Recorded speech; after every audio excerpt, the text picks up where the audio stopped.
No JQ, no Max. Who's going to be my co-host today? We shall see. We shall see. With that said, let's hit that intro. Let's get talking about RC. We got quite a lot to talk about this week, but mostly it's going to be about the 2010 IFMAR World Championships with Matty G when he shows up. But I have to do some RC news and all that stuff first. So let's just hit that intro.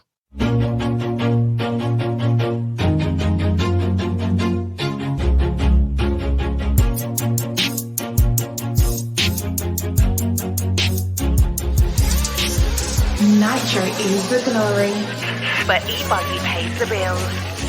Welcome to the No Name RC podcast. Get ready for some serious bench racing. But be warned, we speak our minds, express our thoughts, and sometimes things can get a little rowdy. Hate, and he just was influenced by the hate coming from the left, the hate coming from the right. And let's get back to more club racing and less of this grabbing racing. It's hard not to be arrogant when you're always right. You know? See what I mean? That's exactly why people call you arrogant, Max. You may not agree with everything we say, but it's definitely worth a listen. And our pick, can you stop whatever you're doing? Join your host, Lefty the Great, with co-hosts and guests as they get together to chat RC. Hey, after that race that I watched this morning, I have to talk about it.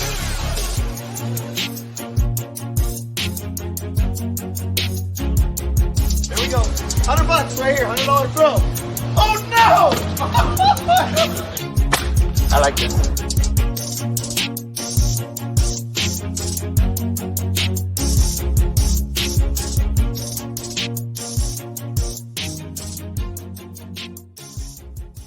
Yes, indeed. Nitro is the glory, but e-buggy pays the bills. What's going on, everybody? Welcome to episode number 256 of the No Name RC podcast.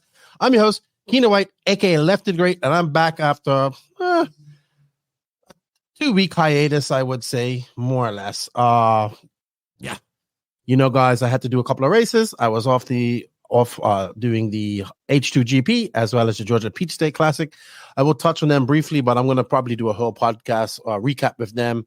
Not a recap, but a chat with them next week when Max gets on her. And also I might have another Max who's actually in charge of the H2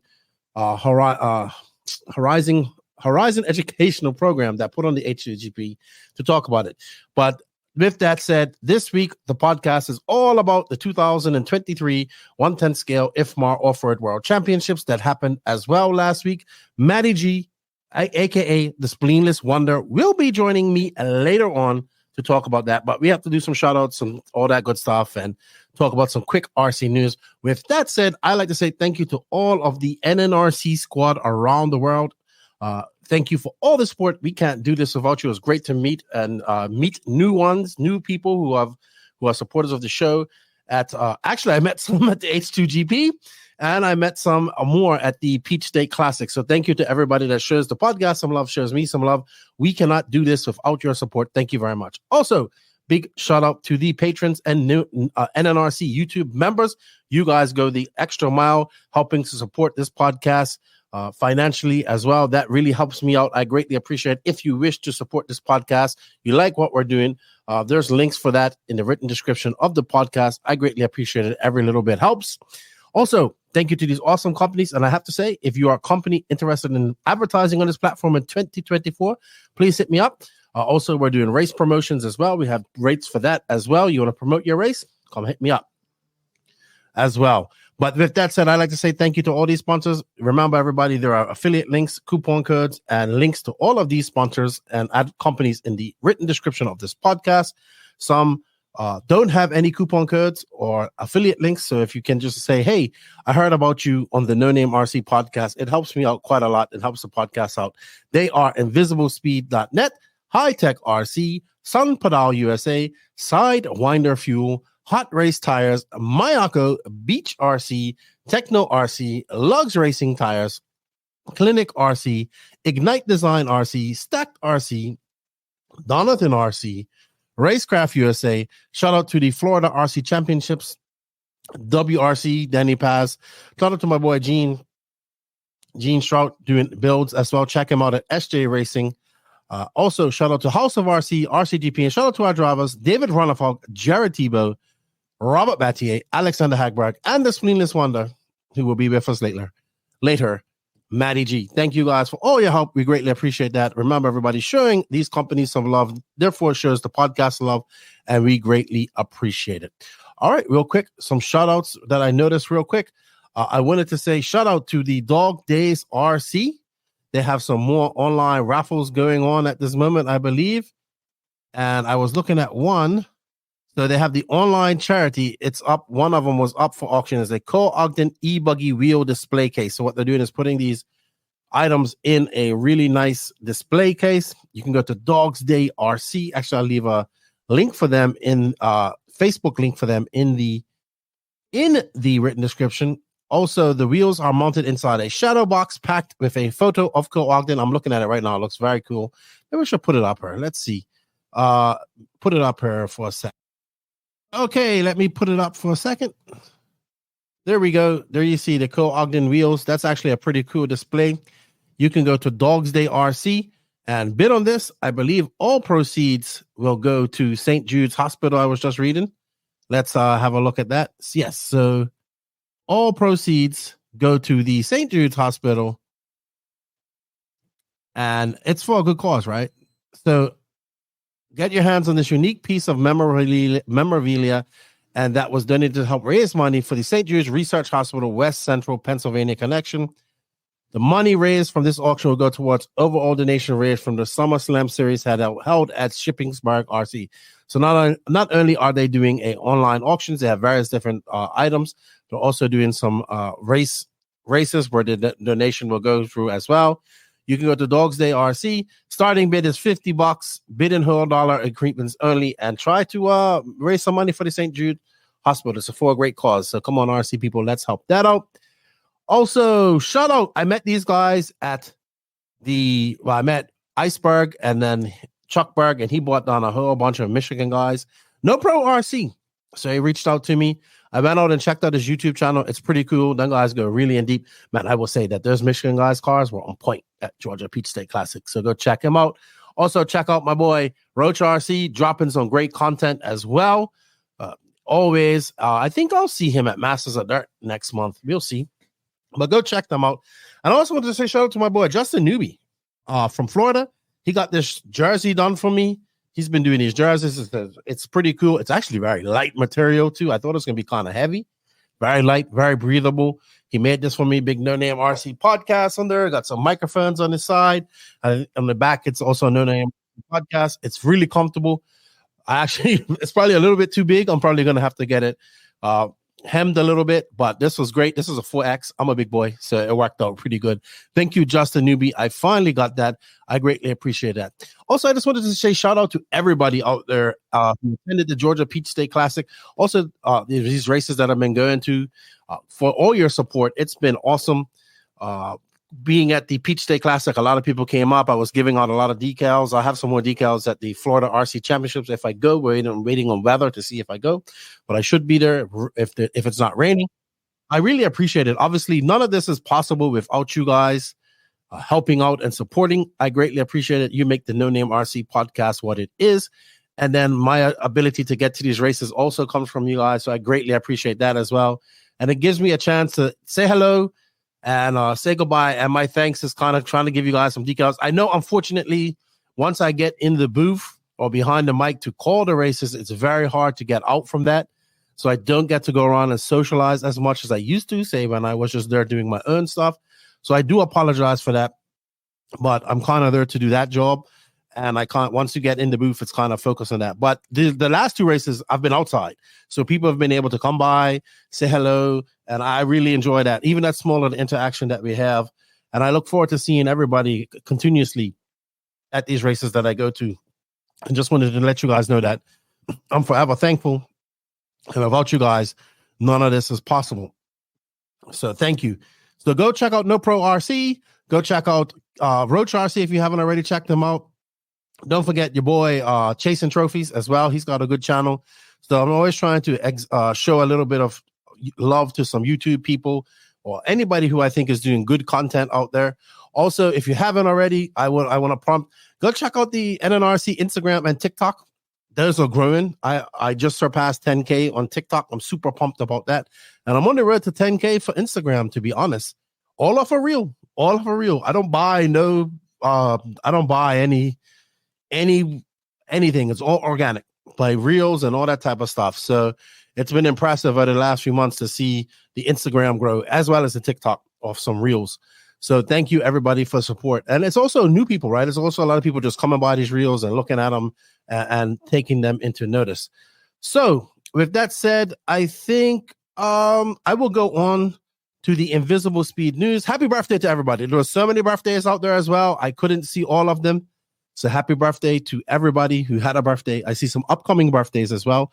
I'll get back on that and say happy birthday to you all. But with that said, I think we should go into some Invisible Speed and High Tech news. The news is brought to you by Invisible Speed and High Tech RC. Thank you to High Tech RC for all their support. And let's go look at the Invisible Speed news, because you know what?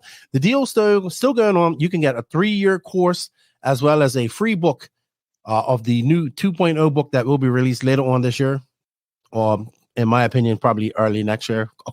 I know JQ, but you do get 3 years of course for the price of one, which is great. And you get the book as well, pre-order for the book at invisiblesteed.net. You can find the affiliate link in the written description of this podcast. Please go there, hit it helps us out. Stop scrolling, you nerd. Learn something new with Invisible Speed. Are you the driver of this car? Yes, sir. Why? You just won a free alignment. I had my car touched by JQ, and now I don't feel safe. I can say that he did improve his time 10 seconds and his best lap. Last question. Would you recommend the Invisible Speed course? Yeah, for sure. Spend your money. Good spend.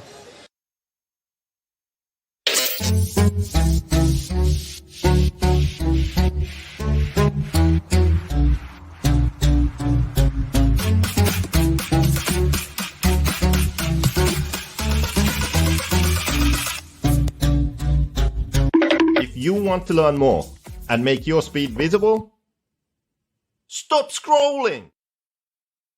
Alrighty then. Don't forget to go hit up the invisiblespeed.net and order your course. Use the affiliate link in this podcast in the written description. It helps me out. You have the online course for the, I believe it counts for the ONROAD course as well as the regular course. And don't forget, you will get a free 2.0 book. That's actually pretty good. You got 3 years of the course plus a 2.0 book. That's a good value. Also, thank you to High Tech RC. I got to hang out with the president and a few other people from High Tech this last week in Las Vegas. They were there, a part of the H2GP. It was really cool. I got to, that we was talking RC, and High Tech is really getting involved in a lot of things. Ben, Mike, and Cole are actually at the Pro Line by the Fire, which is going on this weekend. I wish I was there. I'm not going to lie. I really wish I was there. I'm going to get Axial Fast Pro Line by the Fire. I'm going to get to next year. So I'm looking forward to that. High Tech has been a big supporter of the podcast. They continue to be a supporter. They sent me some gear. I got the new charger. I got some servers. I'm going to put all that up here next. I'm actually going to do an unboxing little video and stuff like that as well. So I'm super pumped about that. Thank you for High Tech for all the support. You guys want to help me out, go to High Tech, buy some of their stuff. If you're interested in getting involved in High Tech, reach out to some of the team managers, reach out to me. I'll put you in contact with them. But get using High Tech, and happy birthday to them. They're celebrating 50 years of being in the RC servo business, not just servo RC business, but industrial and everything else. You want to learn more about High Tech? Go check out the Mike Mayberry podcast that I did a couple years ago. It's actually very good. I'll put the link for that in the written description on the card right here. All right. Also, news-wise, you know what's news? I'll tell you what's news. I was looking at my analytics, and a lot of you guys are not subscribed to the No Name RC podcast. Why is that? We're trying to reach 5,000 subs by the end of this year. Right now at 4,360 something. So if you haven't subbed for the NNRC yet, please go hit that sub button, that notification button. You can hit a like or dislike button, and leave a comment. It all helps us out in the algorithm as well. If you are listening to this on an audio only platform, and I know a lot of people just listen to this on the audio side, please go over to the YouTube. You'll get to see different things like video and all that stuff that we have as well. And it helps me out. But also, do not forget to leave a review on that audio platform that you're listening to the podcast. It's the only way we can grow. It's the only way we can get it on the algorithm. So please do me a favor. Help us out that way. It helps the podcast, helps everything. Please, I appreciate it. All right, next up in the news. So I know this happened a little bit before I left, but Atsushi Hara's buggy, that 2008 World Championship HB buggy, he wanted to get it back. So I don't know the full story. The great thing is, I've already talked to Ben and Zach and Atsushi Hara, and we are planning a podcast together. One where we're going to talk about the car, them getting the car back, as well as talking to Atsushi Hara and his history. We're just organized. It's going to be me, Ben, Zach, Ben, and I, as well as Atsushi Hara interviewing Atsushi. So Ben is actually going to take the car back to him. They have it. They're getting it here. So what happened is apparently the car, when HPI got sold or something like that, the car went out in a lump. It must have been in the display, like on the shelf. And then when it got sold, it kind of, what's the word I'm looking for? It got dispersed out into the world, and it was on eBay. It was for sale. A gentleman got it, and then he was selling it for like $4,000 on eBay. So Hara really wanted to get his car back. Obviously, he's an RC driver. They don't make much money as you think they do. So he couldn't afford to pay $4,000 for his car that he should have had in his shelf anyway, in my opinion. So Zach and Ben started a GoFundMe. They worked the price down to like $2,900 for the car from the guy. They worked the price out. They raised the money with a GoFundMe. It actually sold out in like 4 hours. By the time I woke up, the GoFundMe had started and had been finished. So well done to Zach and Ben, my good friends down in Australia, the land of the thylacine, great white sharks, and everything else that can kill you. They set it up. They got it back to him. Mark Pavitas went over, picked it up, and now I think it's being shipped to Australia. Then Ben's he's going on a trip to Japan to see Hara, and then he's going to do it. And we're trying to work it out where we can have Ben, Hara, Nikar, Zach, and me, and we're going to do an awesome podcast. I was hoping to do it next week, but Ben doesn't go out to Japan for a while. So kudos to those guys for helping Hara get back his car. That's awesome. He should have had that car, in my opinion. And yeah, I'm ashamed that he had to go through all that, but great job. They raised the money for him to get it, and I thought that was very cool.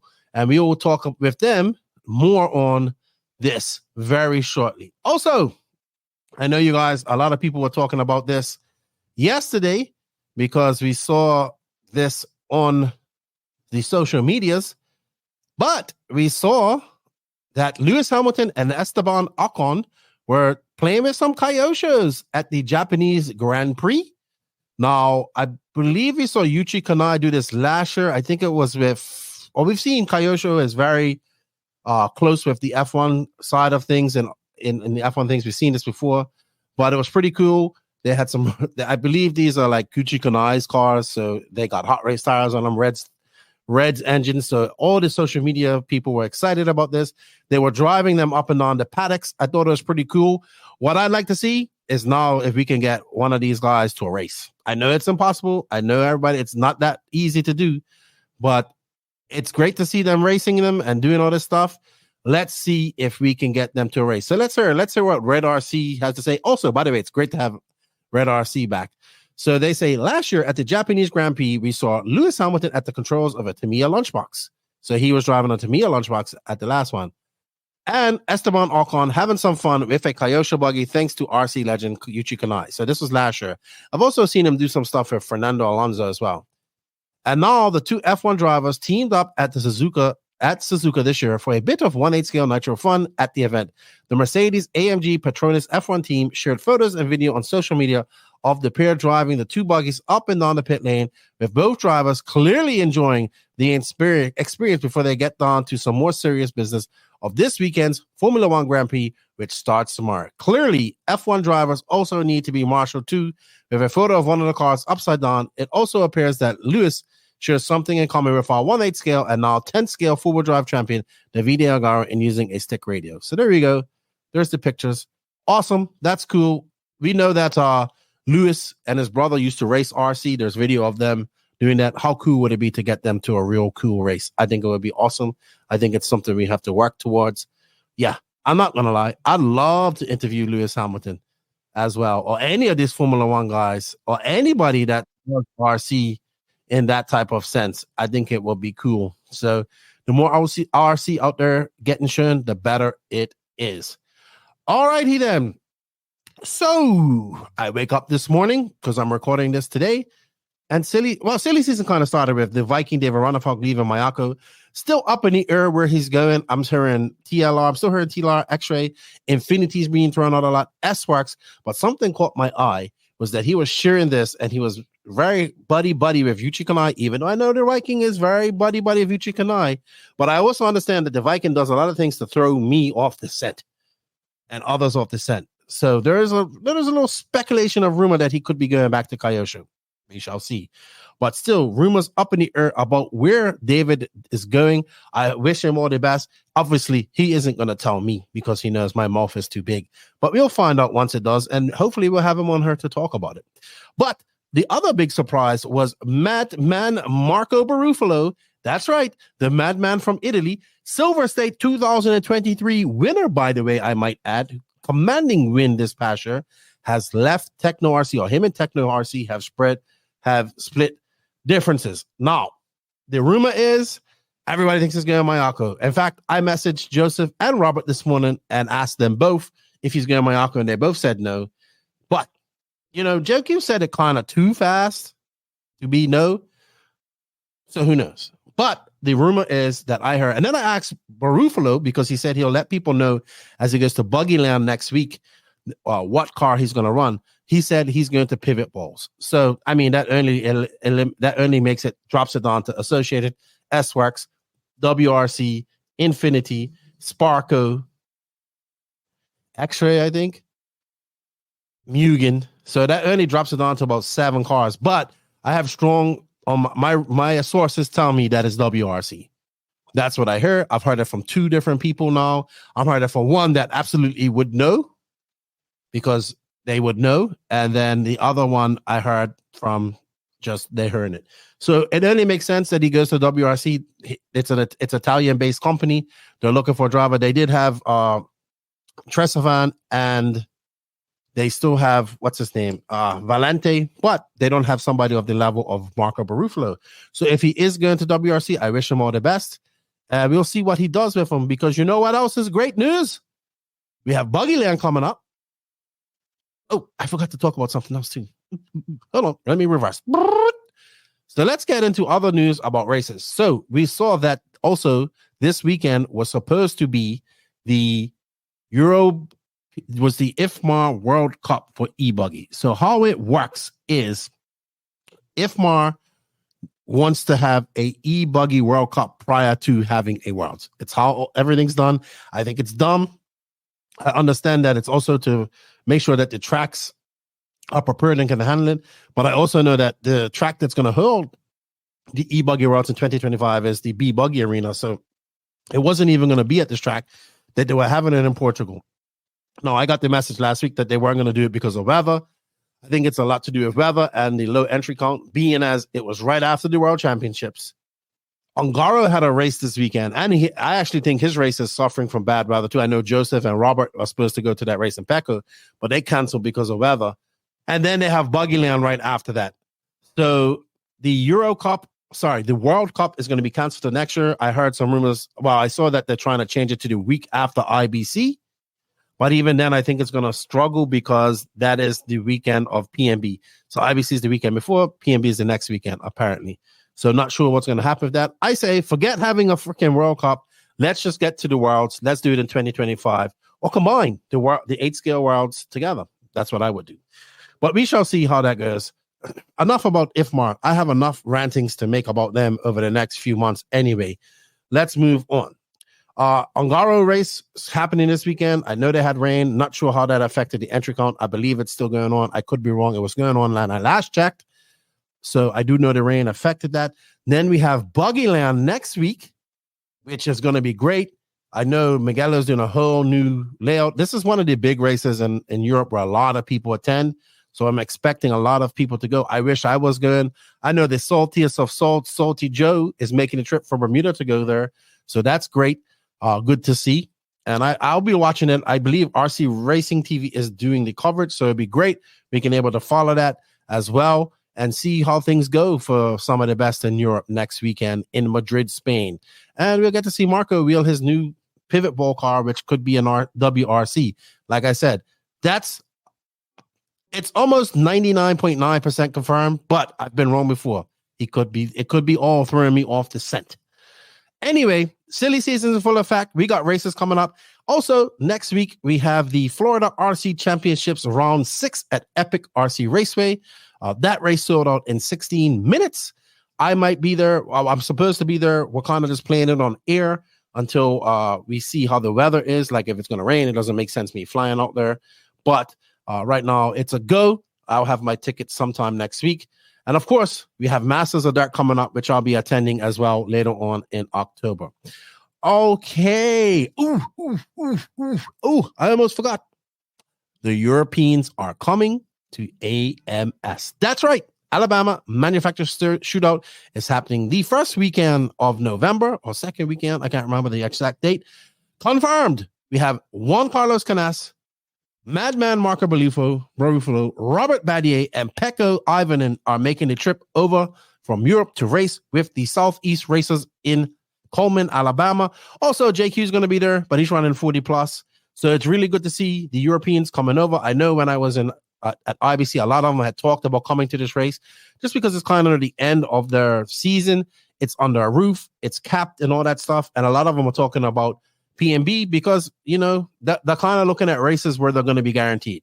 Silver State, race time events, all that type of stuff. So it's really great to see. I don't think we've seen this many Europeans come to a race time event or a Southeast race in quite some time. So it's going to be great to see Canas, Barufalo, Robert, Pecco all racing out there. Even JQ in 40 plus, who I think he's going to get beat by the Drake because I think Drake's going. So it's going to be JQ versus Drake. I'm more interested in seeing JQ versus Dagani, to be honest.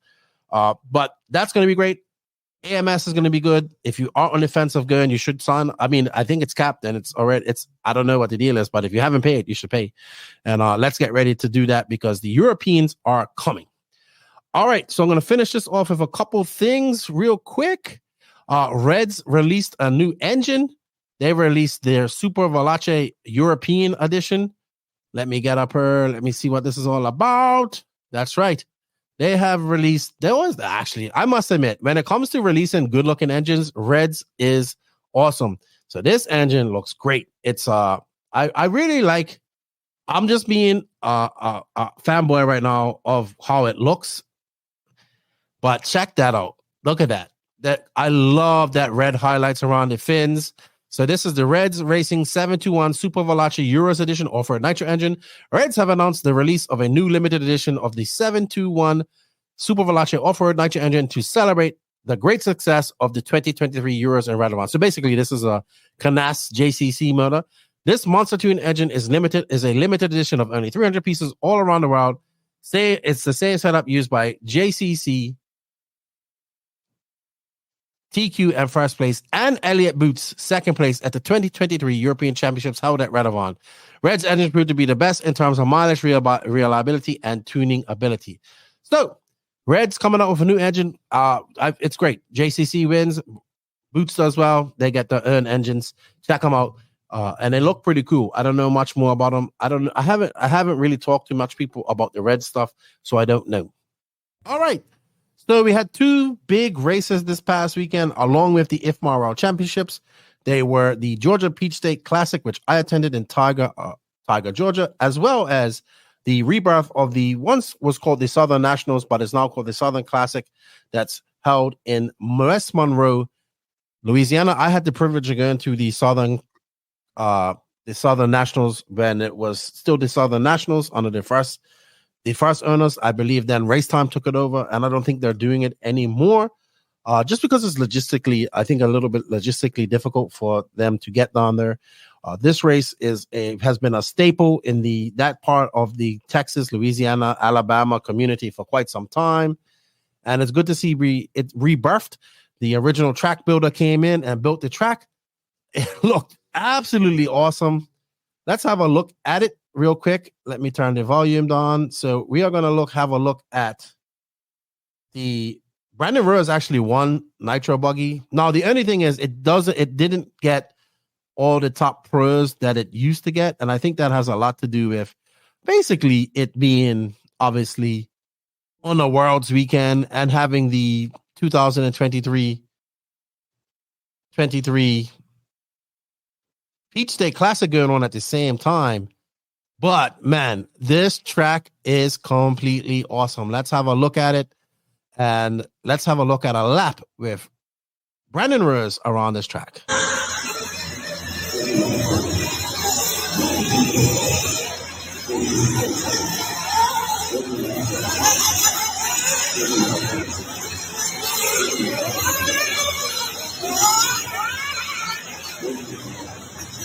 Massive jumps.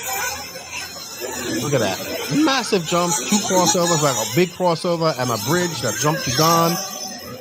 And this gentleman always built some of the best tracks I've seen. Absolutely amazing tracks.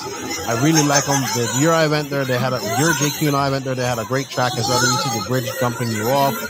I'm not a big fan of crossovers, but this is how you should do crossovers. Let's see that again. We should do crossovers where they send you up high and not far and fast. And this is exactly what it is. There's crossover number 1, sends you up high. There's no real danger hitting somebody in the head right there. Also, the bridge sends you off at a level where you're not going to be running up there. It's very easy. Kind of jumps off, so you're jumping up and down. This looks like a great event. They had, let's see, I'll bring up the stats here real quick. So they had, I will let you know, 364 entrants, 168 drivers. The winner of Pro Nitro Buggy Main was Brandon Rose, followed by Little Bump, Spencer Klein, Dylan Caldwell, and Cody Watson. So kudos to those guys. Like I said, not too many pros there because of the fact that it was two other races going on. Let's see who won Pro Open. So we had Open E-Buggy too. Open Nitro Buggy. Robbie Darby, Reggie Tong, Mike Battier, Ethan Martinez, and my boy Skiller Joe came 5th. Hold on to those guys. Let's see the results of Pro Buggy Double E-Mains. We had Brandon Rose, Little Bump, Dylan Caldwell, Cody Watson, Jonathan Reeves, your champions in the whatchamacallit class, in the E-Buggy class. So well done to them. So great race, looks good. I'm not sure if they're going to have this. I think they've always had this date. Not sure if they're going to continue with this date because it did clash with 2 other races. So maybe we'll see. I hope they made it was enough that they can have it again. I know that this race means a lot to people, especially to like my friends Charlie Mack, Mitch, and all them guys. They go to this race. A lot of the Texas guys. So it's good to see it coming back. Next up was the race that I went to and I attended with Danny Paz, Lance McDonald, Patrick Rossiter. Lance obviously being the RD, Danny Paz doing the coverage, and actually Pat and I made a good team calling the races and doing pit interviews and that stuff. I think it was great. This is my second time going to Tiger, Georgia. It's absolutely beautiful up there, and I got to see a little bit more of the city, little town, and everything was nice. I love it up in this area. It's so beautiful, right? So I do appreciate getting to go up there and see these type of races. Now, so I went to the North Georgia Shootout, which was in April. This is called the Peach State Classic. This is the second iteration of this race. And this year they had a few pro drivers come in there. Yeah, Tyler Jones, Jared Tebow, Ryan Lott, Stephen Dalen, Jared Wiggins was there. Then they had drivers like Julian Oliveras, Joey Bardon. Jonah Wilson was really good at last year. Cole Caston were some of the top names there that participated in this.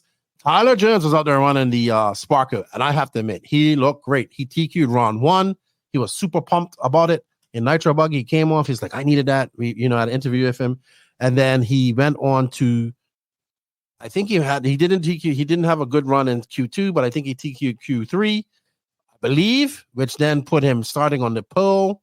Jonah Wilson was very fast too. He TQ'd round 2. That young man's getting fast. And it was a great race. It kind of like in Nitro Buggy. Let me put that up here so you guys can see. Jones kind of got out to the lead from the very beginning and never looked back. I'm looking. He led every lap of the 30-minute race. So well done to Jones. Much needed confidence that I say that he needed into this race. And it really helped him out a lot.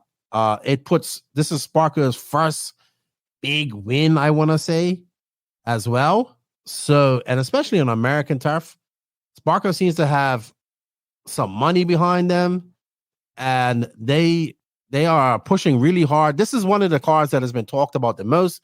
I did have a look at this car. He was doing they have like a similar Infinity type where it's a pillow ball, but it's not really a pillow ball, like it's an arm. So he went from that to a C-hub linked front end, and he really liked it. And he was telling us that Sparco is really involved in making this car better. So they are involved. They really want to become a viable option for different RC racer for any RC brand. I have to admit, it's been talked about quite a lot. Here's the track. It's beautiful up there. It was beautiful weather, like 75 degrees all weekend long. It did get a little bit cold. We had a little bit of rain on a Sunday. And I actually had to, if you see this side of the traction where they're coming out, where they're going to go up this double, because of some rain, this area got wet. So they had to cut the track there short for the first few mains in the beginning of Sunday. But once the track crew came and cleaned it off and dried it out, it was able to open up the track again. Brian Burnett built the track, Mark Moon and his wife put on the race with their help as well. So this race is turning into, there you see Seth and Dalen making a mistake in those ruts. This race is becoming popular. This venue is becoming popular. We're starting to see more people coming to this. Lots of races starting to pop up in horse arenas in the Southeast just due to weather. People want guaranteed races. And this was a great event. I want to thank Mark Moon and his wife for having us up there. I want to thank everybody that came out and shouted out. I was right over here calling the race in the corner. It was fun to do it with Patrick Rossiter as well. We make a great team, I believe. Tebow was there. I think he came second in Nitro Buggy as well. And what was cool is we actually, on this Saturday, I believe, we stopped. No, was it Sunday? What's Sunday? Sunday, the mains of the World Finals are going on. So we stopped the race to watch A2 and watch Tater win that, actually. So that was actually very cool. We stopped to watch that, and I thought it was awesome. And I want to say thank you to everybody that came up and showed me some love. Congratulations to Tyler Jones. Great race for him. Got the proverbial RC monkey off his back. There you see Jones and Wilson having a good look. That young man Wilson has impressed me the most all this year. And if he keeps it up, he's got a bright future. But well done to Jones. He needed that victory. Good job for Sparco. And let's see what happens with Jones and Sparco in the future. There's Tebow right there. It was a great event. I enjoyed it. Ran well. And put this on your list. They have the North Georgia Shootout coming up. Oh, I forgot they had the first official Pro Moto X race at this race. Now, it was okay. It wasn't, I think the Pro Moto X to be viable to race still needs some work. Kyle Nuri actually drove it really good. He won it. And he drove and he was jumping everything. And he rode the bike very good. But I think still these bikes need some work. He also won Nitro Buggy, I believe, as well. Because Kyle Nuri had a good weekend as well. So shout out to everybody out there who done well. Let's go through some of the results. So in Nitro Buggy, Pro Nitro Buggy, it was Tyler Jones, Jared Tebow, Ryan Lutz, Stefan Dalen, Julian Oliveras. Fifth. Great run for Julian Oliveras, actually. So good job to him. And let's see if I can bring up some more races here. Let's see who won. Pro E-Buggy main results. So Jonah Wilson won that. Ryan Lutz, Julian Oliveras, Jared Tebow, Seth Van Dalen. We had short course too. Short course was fun. Let's see. Intermediate Pro Nitro man. Yeah, it was Kyle Nuri, man. Danny Chavez, Chuck Berg, Wilson Coward. Shout out to Wilson. I didn't realize Wilson came fourth. Congratulations. Ryan Ram, Wilson, 12 years old, doing well. Chuck Berg, man. Chuck Berg and those Michigan guys came there. Chuck Berg was doing 10-minute pits constantly. No problem. Mugen, 80, like the whole Drake setup. All those Michigan cars were dialed. But there you see Jones doing really good. I'm probably going to talk more about this race with Max. Maybe not. I don't know. We'll see when I get him on board next week. But great job to everybody. And I see this race continuously growing. As you see the track, it got a little bit rough. There's Tebow. And I believe Wilson, I want to say. Yeah, that's Wilson. So Jonah Wilson battling it out. I think, yep, that's him. But good race. Put it on your calendar next year. Put the North Georgia Shootout on your calendar for April. It's a good race. Check it out. I need a sip of coffee. All righty then. I think that's enough for news. I might have missed some stuff. I'm not sure. I think the Spleenless Wonder is almost ready for me to come into the podcast. So let's see what he says. Thank you, everybody, for the continued support. I will talk about the H2GP more next week. So I'm not really going to dabble in that. It was a great event. It was very different. Like I said, I'll dedicate some time talking about that because I think it's really cool. And I need to dedicate like about 20 minutes just to talk about that to Max, as well as have the owner of it, one of the organizers, come on and talk about it. So I'm going to tell about how it all happened. And I will talk about that. But I was truly an honor to be there with RC Racing TV and got a chance to work with them again. It was thousands of people there. Thousands of non-RC people seeing RC for the first time. It was awesome. And they heard my voice. I was so scared. With that said, we're going to go on to the main interview of the 2023 World Championships, IFMAR 110 Scale World Championships, Matty G. He's also going to answer your questions. This is brought to you by Techno RC.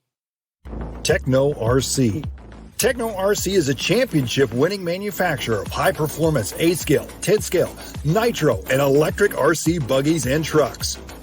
With a worldwide dealer network, USA and Europe-based headquarters, comprehensive warranty program, and global race support, Techno RC is excellence in RC. View the full lineup of Techno RC race-proven vehicles by visiting www.technorc.com. So joining me this weekend is the Spleenless Wonder, who's now the main Spleenless Wonder. The main for you.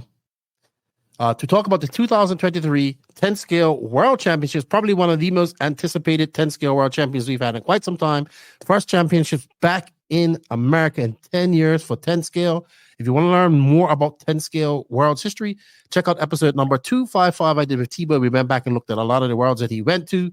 I remember talking to him at this race that I was just at, and he was like, part of me wants to be there, but part of me knows that I would have had the work that I would have had to put in to do this would have been insane.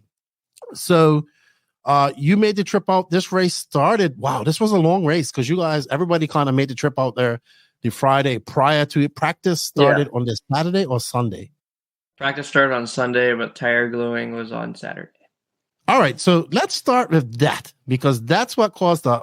First off, two questions. Now, traditionally, four-wheel drive was run second. Two-wheel drive was always first, and four-wheel drive was second. What was the do you know what the reason for that was? They do it off every year.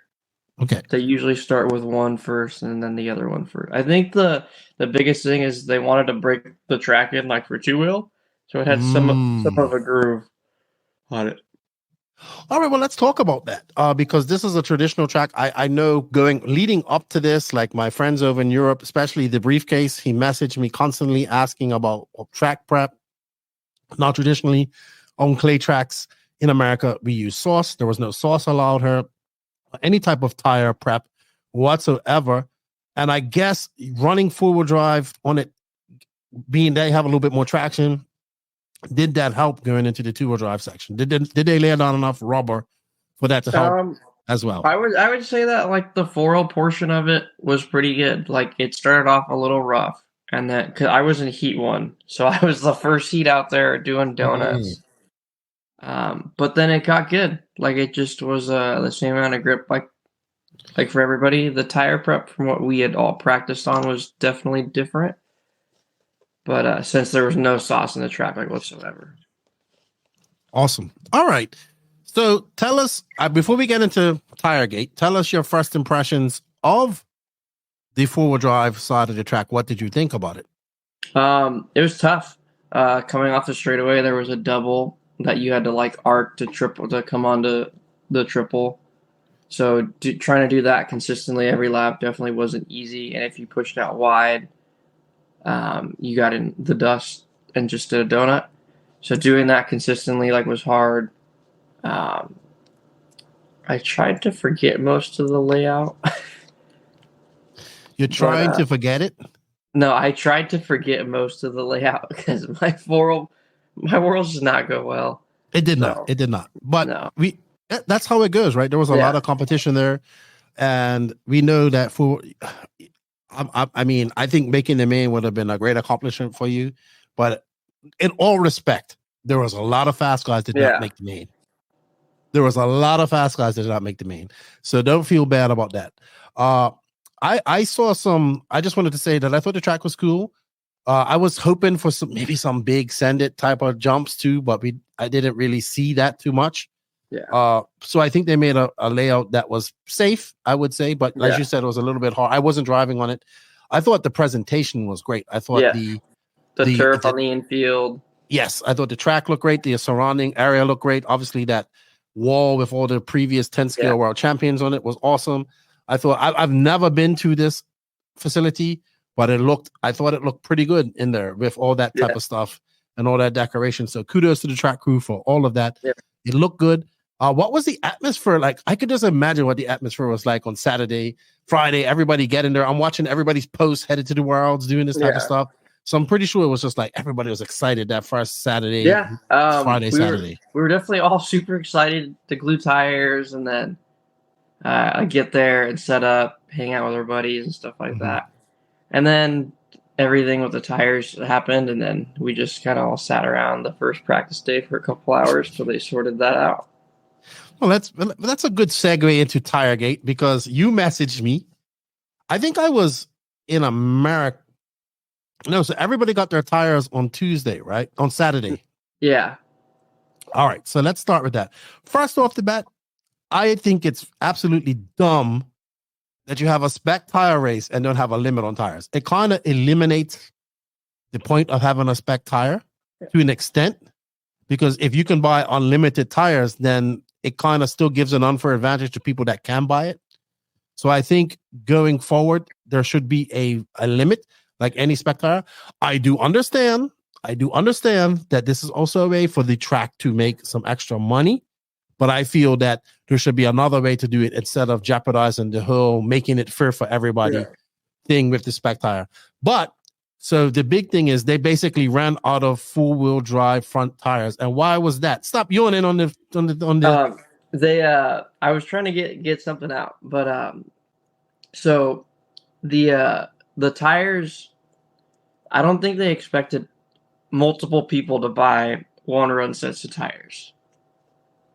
But it was everyone who came to the warm-up or did practice prior to the event knew, like, hey, the one-run tires are usually the fastest. So you should probably get a set for every run. So the Schumacher team got one-run sets of tires. Couple other you got a whole bunch of one-run sets of tires. We have photographical evidence of you doing that. Couple other guys got one-run sets of tires. Some little Mexican kid got 16 sets of tires. Would that be you? I mean, you were representing. It might be. It might be. But anyway, they ran out of tires for everybody, right? So it was just two. Now, I heard that people were also using the four-wheel drive fronts on two-wheel drive. Was that the case, or what happened? Some people were. I don't think many people ended up doing that. The four-wheel front's really tall, and the two-wheel front's a little smaller. So it's just a matter of like if you wanted to do that or not. So in the end, what was I know there was a big kerfuffle, right? Yeah, and I feel bad like for Larry, like the presentation of the track, the shop, everything that they did, I felt in that moment got shadowed because they didn't have enough tires, which really sucks. He came on and apologized on Facebook, and I'm pretty sure he was aiming at people like me who was making a big deal about it. But my issue isn't with him, right? Yes, obviously, he should have enough tires. The issue should be that there shouldn't be a thing about having enough tires. There should be a limit, right? Have a limit. It makes it fair for everybody. It makes it easier for that track to have tires on hand. Companies, everything. It just makes it fair right across the bat. Well, so I think in Slovakia, they were running one-run tires. I'm not sure why, because there was no grip there. Okay, but what was the final decision? How many tires was everybody allowed? So the final decision was, I believe, 5 sets in 4-wheel and 6 in 2-wheel. And if you made the main in either class, you could get another set. Now, what about people who had already glued up tires? Hobby Action bought them back. Okay. So they reimbursed you for the tires. Even the glued ones? Yeah. So did they have a spec foam and all that stuff as well? Yeah. Okay, so spec tire, like spec foam, all that stuff. Now, was you allowed to put like nothing like reinforcement on the sidewalls, anything like that inside, or anything like that? For two-wheel, like you could, but that's because it was an open like front tire. In 4-wheel, you couldn't do anything. It was glue. Okay, so everybody got how many sets of tires again for 4-wheel drive? 5 in 4-wheel, 6 if you made the main, and then It was 6 sets in 2-wheel and another set if you made the main, I think. Okay. Now, and so nobody had a real issue with having to buy glued tires, because I know some people kind of piss them in on not being able to glue up their tires. I understand that too. I don't really know anyone who had to buy the glue tires. I just know that Hobby Action got everything like settled. What sucked is that they ordered tires the week before or 2 weeks before, and they never showed up. Not surprised whatsoever. So then they showed up main day of 4-wheel. Great day for them to show up. Excellent. Yeah. Well done, AKA. So 2 thumbs up. I don't know who to blame there, but it really sucked to see Larry under that. I mean, when they only had a whole year to know. Like, I think they announced this tire at least at the beginning of this year. So they only had a whole year, 6 months. Not Hobby Action. Yeah, but the other people to have enough tires. Look at this guy just yawning on the camera. I'm trying not to. I'm trying so hard not to. Can't drink coffee, can't drink Red Bull because his spleen-less now. All right, so do forgive him for yawning. All right, so now with all that fuss and whatnot, what was the tire degradation like? What were the better tires? Did it get better as time went on? So from what a lot of the guys thought, it was the third run was like the max. Before they started to get slow and feel weird when the AK foam crushes like really fast and it moves around a lot. So it wears in like pretty good. And after that, it starts to get all weird and the car does really inconsistent stuff. So it wasn't the actual rubber, it was the foams that were degrading. So that sucks. They need better foams. Was you able to glue the foams to the wheels at all? We weren't sure, but they said as soon as we started gluing tires, yes, we could. Okay. So I watched that, my boy Mitch on the mic, who was on it, by the way. He had some good coverage. You guys are out under a tent in some hot weather doing that stuff. We weren't allowed to bring any water out there because, someone might put sauce in there and then, spill. What were you cleaning the bead with? Either the stuff that they had supplied at the track. So they just had like a spot you went get your cloth and just wiped it off, or you had your own individual stuff? They had a spray bottle like out there and blue towels. Okay. And so you just spent all Saturday out there in the heat gluing up tires. Me and my gringo father sat out there and glued tires, which was smart of him. I told him, I want to glue up all of these so we have them ready to go. He's like, let's just glue up 5. Because he's like, you don't know if you're going to want to glue the rear foams or the front foams, so let's just glue up 5 and go from there. I'm like, all right. That was a good choice because I got to sell back a good majority of my tires back to Hobby Action. Okay, how much were tires anyway? The 16 sets I bought, or just in general? Just per tire, per set of tire. Like 2 tires. I can't remember off the top of my head. It was either 40 or 20 or 22. It might have been 22. It was 22 for 2. Okay, so it's probably 40 for both then. Yeah. Or it should have been 44, but maybe they gave you a deal. All righty then. So moving on, we get to practice. It was open practice and then seeding practice. So how many rounds did you get?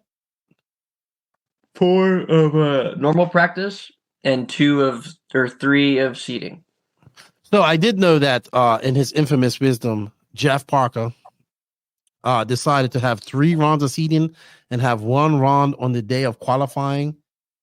So, no, sorry, he had 1 round on the day of qualifying, which then pushed qualifying to go in only 4 rounds on the day of qualifying and 1 round on the main day, which I thought was dumb because you could have done all 5 rounds. It had a consistent track for everybody.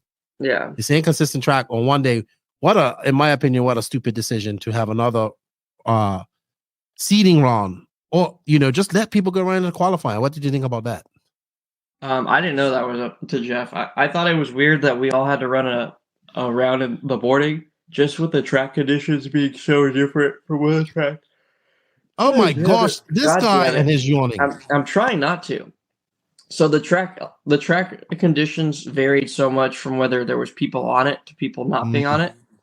So like I think in Q4 there was a lot of people and Q5 that got like top 5, top 10 runs that were the out-qualified pros because of the changing track conditions. So it was better on Q5 for you. Yeah, it was better. So the A heat was the first qualifier up, and the later heats, the more the track like warmed up, the more grip it got.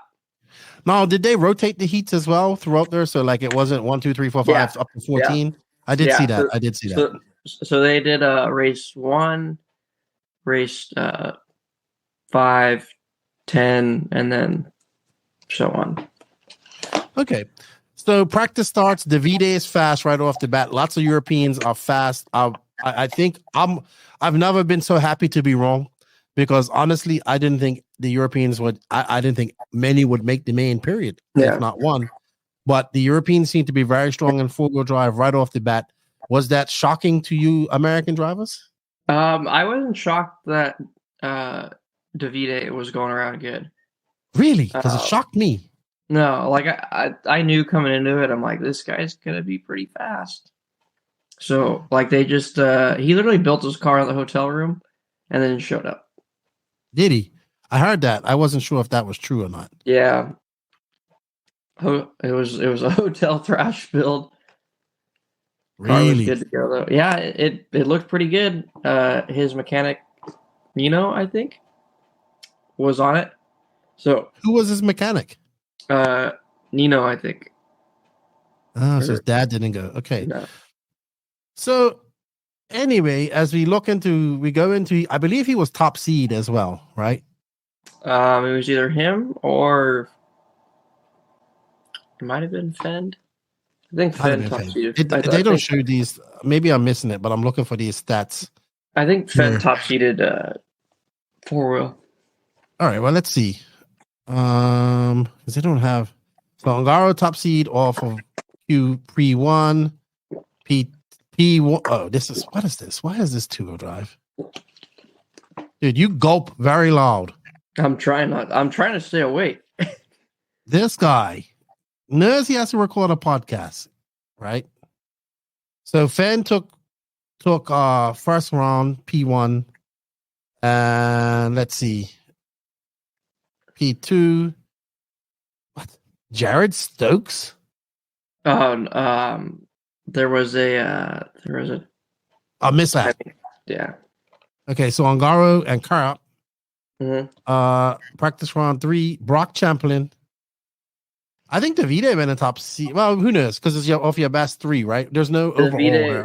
Davide would have top seeded. The third round of seeding was where you started like in your heat. Okay, so he started. Let's see. Let me see. I should have had all this planned. Davide actually started 8th. Then, according to that, because third, he finished 8th overall in the third heat. Okay. All right. Anyway, we go into qualifying because that's where it all matters, right? So going into qualifying, Davide just kind of kills everybody in round 1, 2, and 3. I don't think there was anybody close to him. It looks like I'm looking at round 1 results. He had a 16.502.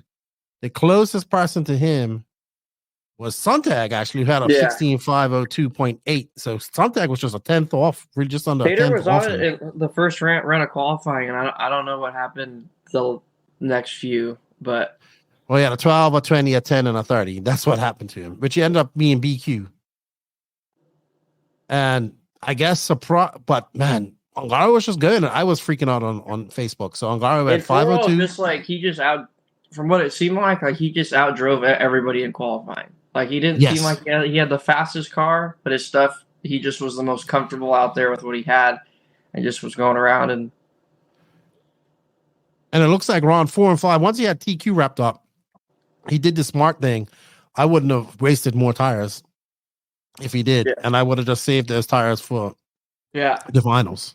I think that they started changing stuff to see if they could get it better. Like I know a lot of the guys are running plastic, like ring and pinion gears, and then they switched over to the metal ones because he was like running them. And I think he tried plastic like how they had it, and it just wasn't going well. I personally always run the metal stuff. So, what is the difference? Is the plastic one just more faster? The plastic ones, they're a little freer, so they're on top of the track. And with the amount of grip that we had, we needed more in the track feel. So the plastic or the metal stuff just planted it a little bit better. Really? Okay. So, and then next to him, let's look at some of the. Arlowski was second overall. He had a 6, a DNF, a 2, a 0, and a 14. Old man Dustin Evans, dude. 5, 2. He like snuck in there. I didn't know Dustin was like close there until I started really like watching what those guys were doing. I'm like, oh, like Dustin's up there. CFT, good to see Cole Tyler doing well. He was 4th. I think the biggest surprise was Rivkin was not TQ. Rivkin was not TQ, and I think the second biggest surprise would have been Dakota Fendon in 9th. Yeah, I think Dakota barely made it into the main. He had a 15, a 2, a 21, and a 3. So a 15, 2, and a 3 got him in.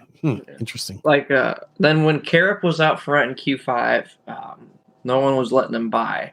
So he should have started a little higher than where he did. Who, Spencer? No. Carrick. Yeah. Why was nobody letting him by? Because he's European? I don't know. I watched it. I watched it with my own eyes, and it was pretty shitty to see. Really? Well, he's a 2-time European champion. And you know what? He made the main in 10th. Aiden Horn as well, and Bruno Corella. So we had 1, 2, 3, 4 Europeans, which is at least 3 more than I thought would make it. And then the surprises would be like Tasman in 12th, Cavallari in 14th. Look, if you would have told me that Ryan Mayfield would have been in, where did he start? Way down in 21st at this race in 4-wheel drive, I would have told you, shut the front door. Wow. So tell us a little bit why you think Fenn was so off it, because I did hear that he couldn't use his Trinity products. I heard that he had to use like Trinity Hobby Ring ESC and motor. No, so he ran his Pro Performance XP control and just the Hobby Ring motor and a different like battery. I know a lot of those guys aren't used to this, how smooth the Hobby Wing like stuff is. So you have to drive a little more in the trigger to get the punch feel that you want. I'm not sure. Like, he looked good in practice. Like, the TLR cars definitely looked really good out there. They made a really good amount of grip for the conditions that we had. So I'm not too sure why things weren't going good. Because his stuff was fast. Like, he was on pace, setting the pace even like sometimes. And, yeah. So he ran a different motor then, not the Trinity motor. Yeah. So he had to run a Hobby Wing like motor. So it doesn't. So did a lot of guys. Okay, and that was because a lot of this stuff wasn't just IFMAR legal, approved. Or not, So, approved. Sorry. Yeah, the Trinity stuff wasn't. The Phantom stuff. How could these guys go into this race not having this stuff not approved? How? I believe Trinity tried to, and there was a mishap, and then I don't think Phantom knew that they had to get their stuff because they thought it just had to be Roar approved. And then like Phantom's a smaller like company, so I'm sure that for them that they haven't had many of their drivers go to the Worlds. So all right, so what about Cav, Tasman, and Mayfield? Let's talk about these guys because they did not make the main, right? Mayfield being in Lewis.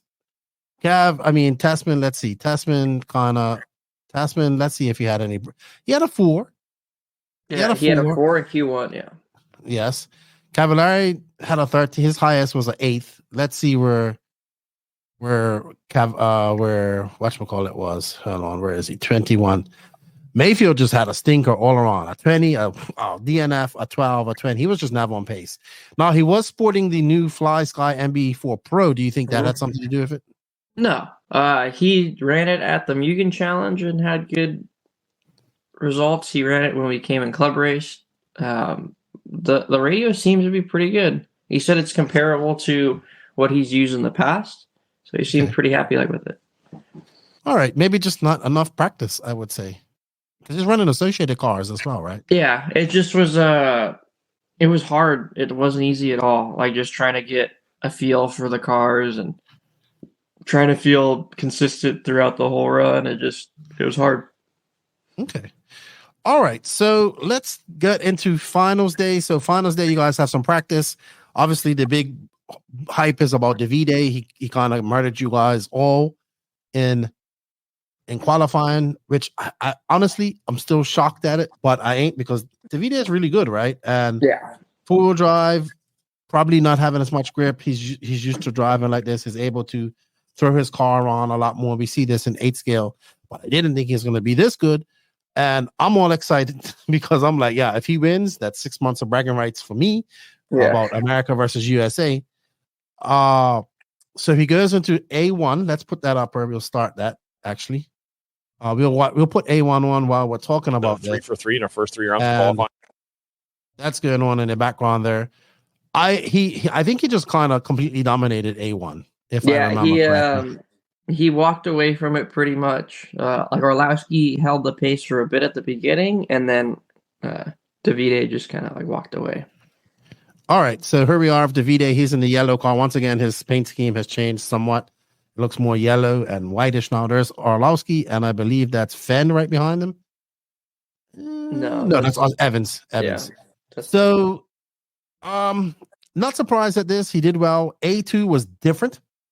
He made some mistakes. Rivkin was able to get by. No, Orlowski was able to get by, and then Rivkin made a beautiful pass. Yeah. On Orlowski, and it looks like Orlowski just let that door open, and man, Rivkin it just seemed like he went. I was standing right at where the double was. It just seemed like he blew the corner a bit, and Spencer was just like, "Yep, I'll take this." Did he? He took it. Yeah. So now we have an exciting, Davide has one, Spencer has one. Spencer being obviously the favorite going into this. These two guys being teammates. Davide, back-to-back 8 scale world champion. On the cusp of being a 10 scale world champion. I don't think we've ever seen this ever. No. We saw Mark Pavidis be a 10 scale world champion and 8 scale world champion, but they were 10 years apart. Yeah. So going into A2, A3, I think Davide made some mistakes as well, if I remember correctly. So he was going around fine. He made a couple bobbles, and then Orlowski and him tangled up, which allowed Spencer to capitalize and get up there. And then after that, Orlowski made a bobble, and Spencer and Davide just kind of battled it out till the very end. Spencer put on a really good drive. For anyone who got to see or watch, the amount of pace Spencer had behind Ongaro was pretty awesome. But I think it was incredible, right? Spencer really wanted it. To come from the 5 spot, you could tell that Spencer wanted it. So he definitely put on a show, tried his best, and Yeah, literally when they came across the line, it was like 0.2 of a second. Yeah, he barely missed it. Wow, that's because look, so Davide had a 16.5, 4:59.918, and Rivkin was a 16.5, 1:22.2. Yeah, 0.1 of a second. That's like a blink. Yeah. That. So good valiant effort from Rivkin. I know he is pretty bummed. What was the atmosphere like with Davide winning this world championship? Was the crowd electric? Yeah, what was going on? It was just entertaining to watch. That was probably one of the best 10 scale races we've got to watch in a while. With just people going back and forth, and seeing that even though the track was hard and the conditions were different than what we all normally race on, it was still a show for everyone to watch. Right. So with that coming down to the end, Davide Ongaro would take first, Rivkin second, Orlowski third, Champlin fourth, and Coelho fifth. Coelho kind of having a silent worlds, especially in four-wheel drive, which is his strongest class. He's a two-time world champion in this. So, and he was the reigning world champion coming into this. But top of the X-ray drivers, only X-ray driver to make the mains. Ty Tessman was, not non-existent. My dark horse was Chase Lemieux. He was very non-existent. Yeah. Who was probably one of the best guys you saw her that should have made the main but didn't? I think you said Tater was one, but who else would you say? Tater and 4-0 for sure. Davey Bada was pretty dialed in qualifying. I think he had a couple 7s. I think he had a 5. And then just had a couple rough runs in Q4 and Q5 that kind of kept him out of it. The same thing in Dupo. Who surprised you that was in the A main in four-wheel drive? Nobody really. Like, everyone that was on that stand deserved to be in there. Okay. So I think even though he's a two-time world champion, European champion, I think Kara was a big surprise to me. He came in practice a couple months ago or a month before and was fast during practice. Okay. So he came and ran a bit before, and he seemed it wasn't really affecting him like too much. I like him and his dad. I think that young man has a bright future ahead of him. And when he starts running more nitro, it's going to be awesome. Yeah. All right, as we're coming up on the end, we see Ongaro is kind of just out there chilling. Not chilling, but he takes his first win. He's your first back-to-back world champion, plus 10-scale world champion, and probably looking really good going into two-wheel drive. I thought he'd be able to do it. You guys had a day off. What did you do on your Wednesday off? Glued tires. Okay, so let's talk about that, because there was also some more kerfuffle with tires in two-wheel drive. There wasn't any kerfuffle. They just said that we were only allowed to have 6 sets of tires. Right, but they were trying to put a limit on the open tire as well on the front, if I remember correctly. I was told. I'm not too sure on that one, because we glued up the new Void front tire like from AKA, because when we practiced it was good, and it was not good when we raced. And then we ran some guys ran the AKA tire with the rim cut. I'm not gonna to show you, but we did that. And then Tater, I think, ran a normal front bald eagle from Proline in the front. Okay, yeah, because he's Proline anyway, right? Yeah. Okay, so two-wheel drive comes up once again. Fen goes in their favorite. Ongaro actually starts on pull, because if you're going off your practice round, seeding round 3, Brennan Schimmel, dude, takes your top seed, and it's Brennan Schimmel, Fen, Horn, Sontag, Chase Lemieux. So Horn top seeded. Okay, so you said your top 3 goes into this. Okay, so I'm confused. So Q2 hold on, is what should have decided it, but the last round of seeding is where you started in your heat. Okay, so Aiden Horn, Marcus Carrot, Brendan Schimmel, Ongaro, Brock Champlin, Tater Sontag, Spencer Rifkin, Cole Tyler, Dakota Fenner, Arlowski are your top 10. Okay, so those are your top seeds. Aiden Horn taking your top seed for this. He had a 56.7. Let's say compared to Carrot, who had a 57 flat, and Schimmel had a 57.1. Yeah. So Ongaro not showing the same pace as he did in four-wheel drive right off the bat. Not surprised. Different type of car. A little bit different. Going into Q1, Dakota Fend takes the TQ. And I'm like, all right, Fend's back. He goes shook up in four-wheel drive. He's back in two-wheel drive. He took a dominating TQ of Q1. Well, he took not a dominating, but he TQ'd over his rival, his nemesis, Spencer Rifkin. Fend had a 16.507.2. Rifkin had a 16.507.5. So only 2 tenths. Ongaro was back with a 509. We had Sontag with a 509. Mayfield and Cavallari finally show up as well. Aiden Horn 7th, Brock Chapman 9th, Davey Bada. That's a good run for him. 9. Your Newman too, looking good. Yeah. And then Schimmel, Tollard, Evans, Carup in 14th, and Coelho in 15th, and Tasman. Tasman on 18th. Not happy about that, I would say. So then we go on to Q2, and I'm thinking, all right, Tater Sontag, TQ's this. Brock Champlin second. This is when I'm like, ooh. See, I've been watching Tater for the last year and a half. Yeah. And he is beat Fenn at some of these races in 8 scale and 10 scale. Was not surprised to see Tater doing well at this race in 2-wheel drive or 4-wheel drive. But it goes Sontag, Champlin Horn, Cavallari with another top 5, Carrop with top 5, Mayfield 6, Ongaro 7, Schimmel, Rivkin, Bada. Where the heck was Fend? He had a rough run like that qualifier. He did. I think I actually watched this. He made some mistakes and that cost him. So going into Q3, Tater again, but Tater by a whole second almost over Ongaro, Schimmel having a good one, Tollard, Rivkin, Orlowski shows up, Cavallari, Brock Champlin, Jorn Newman, and Dustin Evans. Wow, Austin Cracknell had a good run too. Yeah. Wow. Harley Yoshi beat a bunch of fast guys. Just going through this. Kyoto Kuiki, his name shows up later on in this, if I remember correctly. Tell me a little bit about him.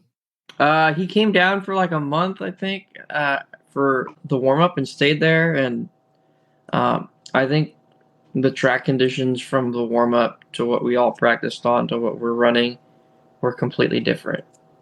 Okay. So now we're in Q4. Rivkin takes TQ. Fenn second. Not too set. Wow.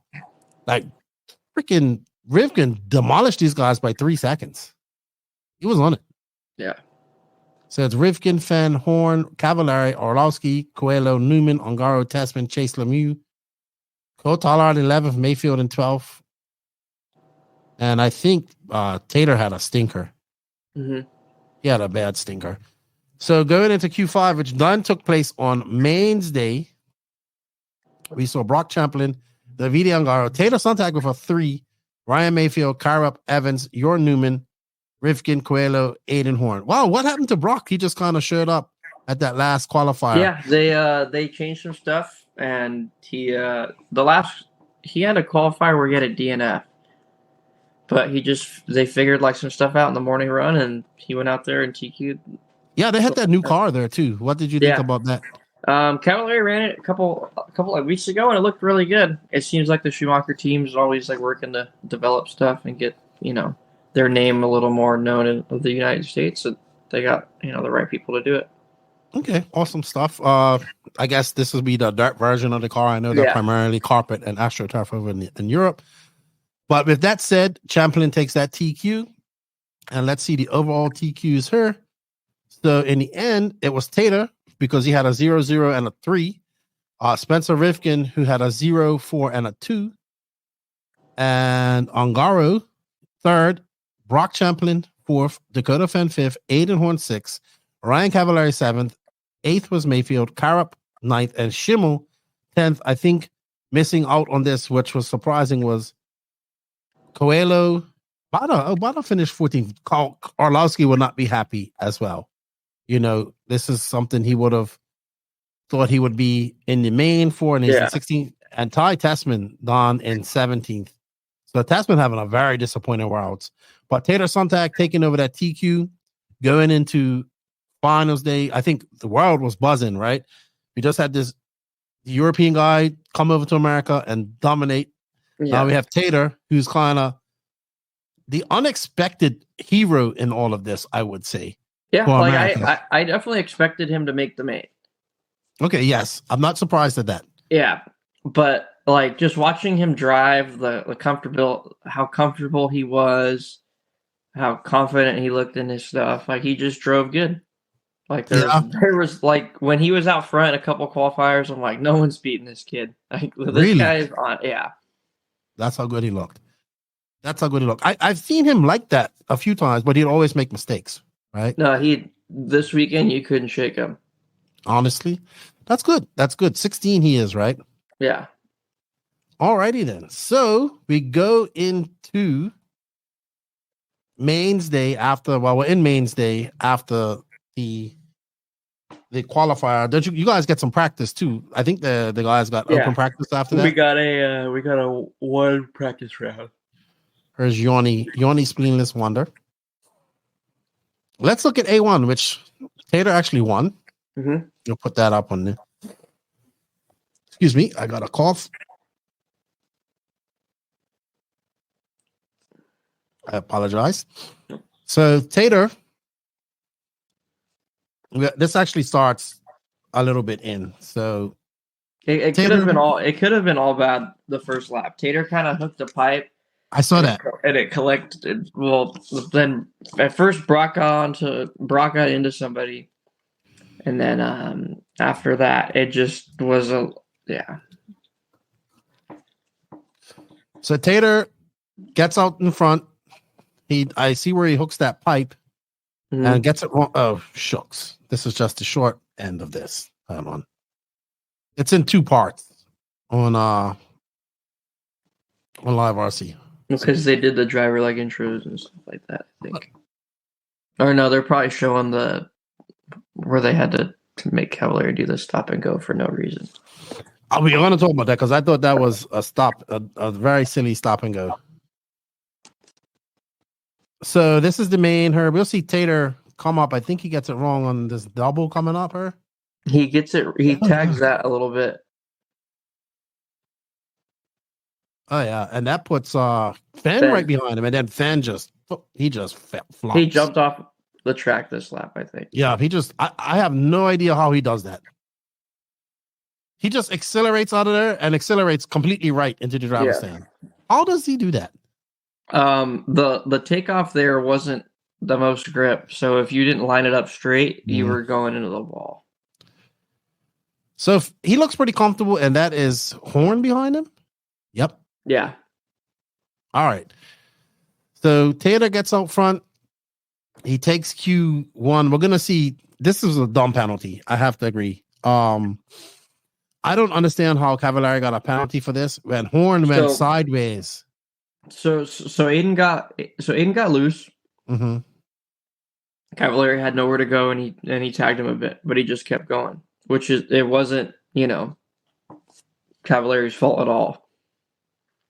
And then you got to stop and go. How long did you have to stop for? He didn't completely stop. He just let Aiden go by. Yeah, but so this wasn't his fault. I'm pretty sure Cav was not happy about this. No, because he could have had a 2 when he got a 3 for no reason. Also, didn't him and Orlowski have a little bit of a coming together as well? Not a coming together, but I saw in qualifying that Cav kind of had a checkup going over that triple, and this whatever, and he went off while they were qualifying. And he didn't look too mad. He looked a little bit upset. One thing I forgot to ask is, what did they actually change from the 2-wheel drive track to the 4-wheel drive track? The end of the straightaway and the center section, and this section right here. Okay. Now, did that adversely affect anything in grip or whatnot? Changing that data on? Honestly, it grouped up pretty quick. It wasn't super loose there for it was only loose there, I feel for the first practice session, and then it continued to get more and more grip. Okay. All right. So Tater wins this race. You'll see the stop and go by Cav her shortly of the penalty that was enforced to him. Now, we was at the Peach State Classic, and we actually stopped the racing on Mains Day to watch the final. So everybody gathered around the screens. We stopped the racing there and watched it, and everybody was cheering for Tater. Super happy about Tater about this because Tater Sontag did not have the best reputation as a young kid. Let's be honest, he is very rude. A lot of grown men wanted to kick his little ass when he was younger. But as yours, I remember when I first met him, he was really young and he was just walking around and he came up said something to me, nothing rude. But as he's grown up, he's also been doing this for quite some time, right? Yeah. As he's gotten older, he's now only 16. He has gotten a lot better. Yeah. I've gotten to know his dad a little bit as well, who's an excellent pit man, by the way. And he's very calm. I haven't seen him act out or anything like he used to. So he's gotten that under control. Yeah. Which is very good to see. He's definitely a lot more calm than he used to be. Right. And then to come out here at 16 and win a world championship and nobody was expecting it was absolutely amazing. What was it like when he won in A2? Everyone was screaming. Just, a lot of people were on there. Didn't think he was going to do it. And I remember watching A1. I'm like, he's got this. This. His kid's gonna win.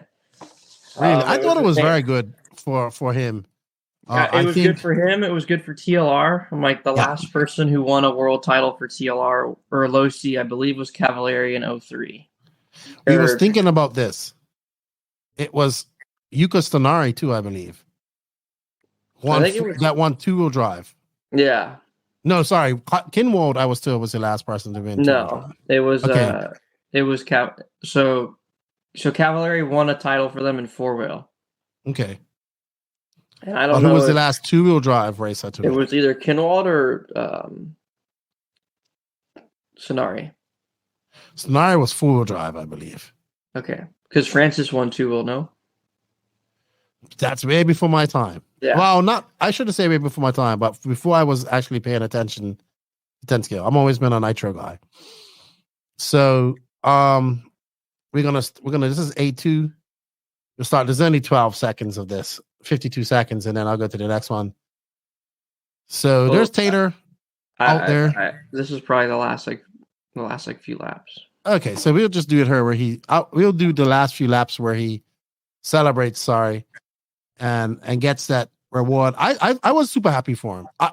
I think he saved TLR's butt because obviously Fenn was the favorite going into her. I think he saved TLR's butt, and Ongaro saved Associated's, right? Yeah. But mind you, I think it was a lot closer. As we can see, it was definitely a lot closer in 4-wheel drive compared to this. But man, Tater was not. I did not expect Tater to win this. I expected Fenn to win it for TLR. I expected Rivkin to win it for Associated, and Tater was the hero that TLR needed this weekend. Yeah. And I thought it was a great result for him. There we see everybody clapping. Oh, I thought they had the Matt probably has all that stuff. Yeah.